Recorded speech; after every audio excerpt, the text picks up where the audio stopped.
Subscribe करें ZA classes को और नई वीडियो देखने के लिए घंटी के बटन को दबाएं। दिया गया दोस्तों, पूछ रहा है कि विद्युत धारा का मात्रक है क्या। पहला ऑप्शन दिया गया मीटर, फिर सेकंड दिया है, फिर एम्पियर दिया है, फिर कोई नहीं। तो दोस्तों जो विद्युत धारा का मात्रक जो होता है वो एम्पियर होता है, क्योंकि विद्युत धारा बराबर होता है विद्युत धारा बराबर आवेश और समय के अनुपात को क्या कहा जाता है, विद्युत धारा कहा जाता है। आवेश का मात्रक जो होता है वो कूलाम होता है और समय का मात्रक जो होता है वो सेकंड होता है। यानी कूलाम बटे सेकंड क्या कहा जाता है, एम्पियर भी कहा जाता है। तो ये ऑप्शन एम्पियर का सही होगा। विद्युत धारा का मात्रक एम्पियर भी कह सकते हैं। अगर ऑप्शन में एम्पियर नहीं दिया रहेगा तो कूलाम पर सेकंड लगाएंगे या एम्पियर लगाएंगे। क्वेश्चन नंबर 2 दिया गया है, हेमेटाइट किसका अयस्क है। पूछ रहा है, पहला ऑप्शन दिया गया जिंक, लोहा, कॉपर, सिल्वर। तो यहाँ पे दोस्तों जो दूसरा दिया गया है लोहे का जो अयस्क होता है हेमेटाइट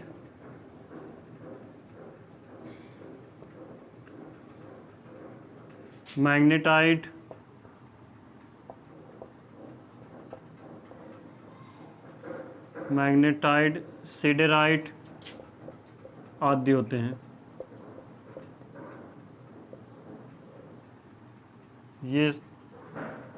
ये सब इसका मतलब लोहे के जो अयस्क हेमेटाइट दिया गया, इसका मतलब दोस्तों ये आंसर सही होगा।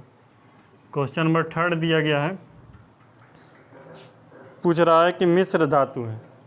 पहला ऑप्शन दिया गया पीतल, तांबा, जस्ता, टिन। तो यहाँ पे जो दोस्तों पीतल दिया गया है, पीतल ये ऑप्शन सही होगा, क्योंकि पीतल जो मिलके बना हुआ है ये जस्ता, तांबा और जस्ता को मिला के, तांबा प्लस जस्ता मिलके क्या बनता है, पीतल बनता है। तो ये वाला ऑप्शन तीसरा वाला सही होगा। चौथा क्वेश्चन दिया गया है, भारत में अनीमिया के कारण है गरीबी से भी अनीमिया होती है दोस्तों, अज्ञानता से भी होती है, और गंदा रहन सहन उससे भी अनियमितता होता है। यानी जो इसका चौथा ऑप्शन दिया गया है डी, उपरोक्त सभी,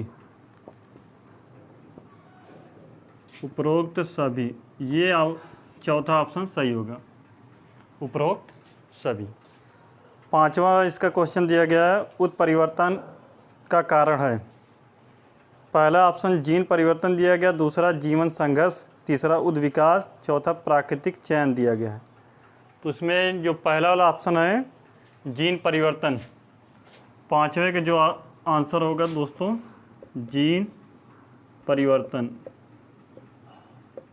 ये आंसर सही होगा, जीन परिवर्तन होगा ये आंसर। क्वेश्चन नंबर 6 दिया गया दोस्तों, पूछ रहा है कि पिग आयरन किसे कहते हैं। पिग आयरन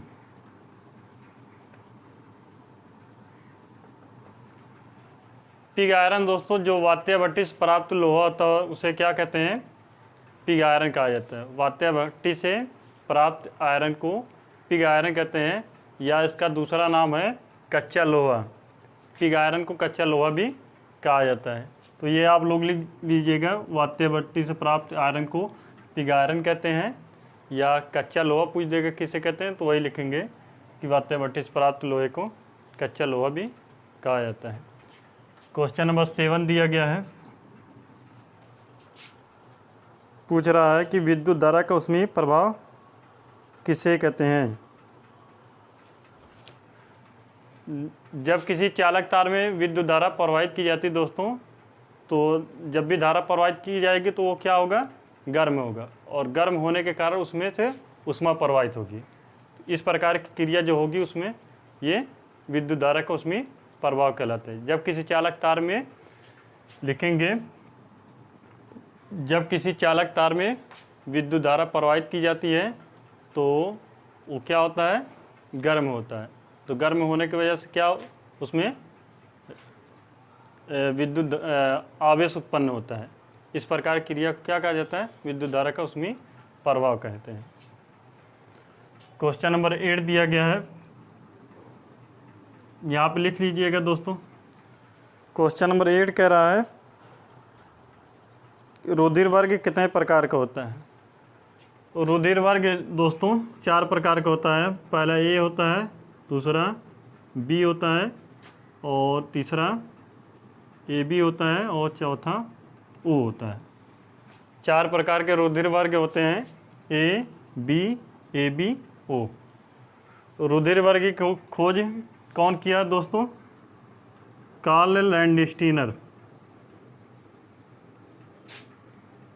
कार्ल लैंडस्टीनर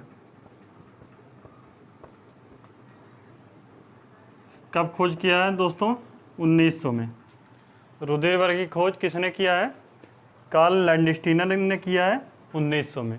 अगर ये पूछ दिया जाए कार्ल लैंडस्टीनर को नोबेल पुरस्कार कब मिला है, तो ये 1930 में को नोबेल पुरस्कार मिला है। और इस तरह भी क्वेश्चन पूछ सकता है, सर्वदाता रक्त वर्ग किसे कहा जाता है, तो ओ को सर्वदाता कहा जाता है। ओ सर्वदाता है, और सर्वग्राही कौन सा रक्त वर्ग है, तो ए बी को सर्वग्राही कहा जाता है। ओ को सर्वदाता और ए बी को सर्वग्राही। इसी को डोनर कहा जाता है इंग्लिश में, और इसको एक्सेप्टर कहा जाता है। क्वेश्चन नंबर 9 दिया गया दोस्तों, पूछ रहा है योग्यतम के उत्तरजीविता का मत किस वैज्ञानिक ने दिया है। क्वेश्चन नंबर 9 दिया गया है, पूछ रहा है योग्यतम के उत्तरजीविता का मत किस वैज्ञानिक ने दिया है, तो डार्विन ने दिया है। डार्विन ने, ये आंसर है। डार्विन की सबसे जो प्रसिद्ध पुस्तक है उसका नाम दोस्तों है द ओरिजिन ऑफ स्पीसीज। ये डार्विन के सबसे, ये भी पूछ सकता है कि द ओरिजिन ऑफ स्पीसीज किसकी पुस्तक है, तो डार्विन लिखेंगे। क्वेश्चन नंबर 10 दिया गया दोस्तों, पूछ रहा है थैलेसीमिया रोग के क्या लक्षण हैं। थैलेसीमिया रोग के लक्षण दोस्तों होता है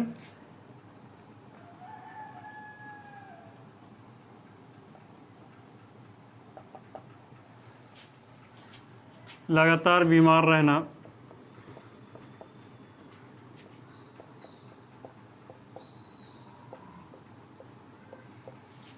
सूखा चेहरा,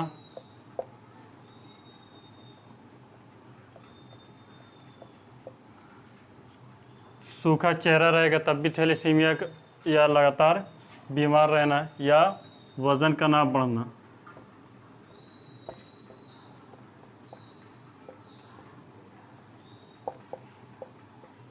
ये सब क्या है, थैलेसीमिया के लक्षण हैं।